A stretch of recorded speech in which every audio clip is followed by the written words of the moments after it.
നമ്മളിപ്പോൾ അഷ്ടമിക്കായലിലാണ് നിൽക്കുന്നത്.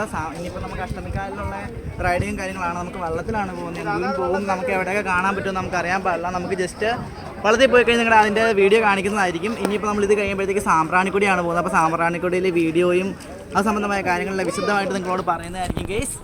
Hello guys, നമ്മുടെ വള്ളം വന്നു ഗെയ്സ്. നമുക്ക് ഇപ്പോൾ കയറാനുള്ള ടൈം ആയിരിക്കുകയാണ് ഗെയ്സ്. നമ്മൾ ഇവിടുന്ന് സ്റ്റാർട്ട് ചെയ്യുകയാണ്. വള്ളത്തിലൂടെ നമ്മൾ പതുക്കെ കയറുകയാണ് ഗെയ്സ്.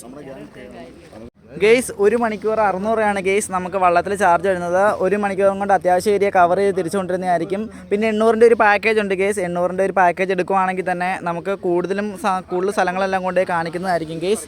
നമ്മുടെ വള്ളം ഓടിക്കുന്ന ചേട്ടൻ നമുക്ക് കാര്യങ്ങളെല്ലാം പറഞ്ഞു തന്നിട്ടുണ്ട് ഗെയ്സ്. അപ്പോൾ നിങ്ങളിവിടെ വരുമ്പോഴത്തേക്കും ശ്രദ്ധിക്കുക, ഒരു വള്ളമായിട്ട് എടുക്കാൻ ശ്രമിക്കുക. ഒരു 7-8 പേര് വരുവാണെങ്കിൽ നമുക്കൊരു വള്ളത്തിൽ 600 രൂപയ്ക്ക് 1 മണിക്കൂർ സ്പെൻഡ് ചെയ്തിട്ട് പോകുന്നതായിരിക്കും ഗെയ്സ്. ചെറിയ കുറ്റിക്കാടിൻ്റെ ഇടയിലൂടെ കയറുകയാണ് ഗെയ്സ്. മീനൊക്കെ തുള്ളി കളിക്കുന്നുണ്ട്. ഈ മുളയ്ക്കകത്തേക്കൂടെ നമ്മളൊരു അടിപൊളി വൈബാണ് ഗെയ്സ്. നമ്മളിപ്പോൾ ഈ മുളയ്ക്കകത്തേക്കൂടെ നമ്മളിത് പോവുകയാണ്. ഇവിടെ അത്യാവശ്യം കാര്യങ്ങളെല്ലാം അടിപൊളി വൈബാണ് ഗെയ്സ്. നമുക്കത് ഇതിനകത്തേക്ക് കയറുമ്പോൾ മനസ്സിലാവും. നമ്മൾ ഇതിൻ്റെ ഉള്ളിലോട്ട് കയറി കഴിഞ്ഞാൽ ഗെയ്സ് ഇപ്പോൾ മുളടി ഒന്ന് തട്ടി ഗെയ്സ്. കുഴപ്പമില്ല ഗെയ്സ്. കണ്ടൽക്കാട് വള്ളത്തിന് കണ്ടലക്കാട് ഗെയ്സ്. ഇതിന് പറയുന്നത് കണ്ടൽക്കാടാണ് ഗെയ്സ്. ഈ കണ്ടൽക്കാട്ടിൽ കൂടെ ഒരു യാത്ര ചെയ്യുമ്പോഴത്തേക്ക് ഒരു പ്രത്യേക വൈബാണ് ഗെയ്സ്. അപ്പോൾ നമുക്ക് ഇതിൻ്റെ ഉള്ളിലോട്ട് ഇപ്പം നമ്മൾ കണ്ടൽക്കാടിൻ്റെ ഉള്ളിൽ കൂടെ നമ്മളൊരു റൈഡാണ് നമ്മളിപ്പം കാഴ്ച. നിങ്ങൾക്കിപ്പോൾ കാണാതിരിക്കും. കാണാൻ പറ്റുന്നുണ്ടോ ശരിക്കും?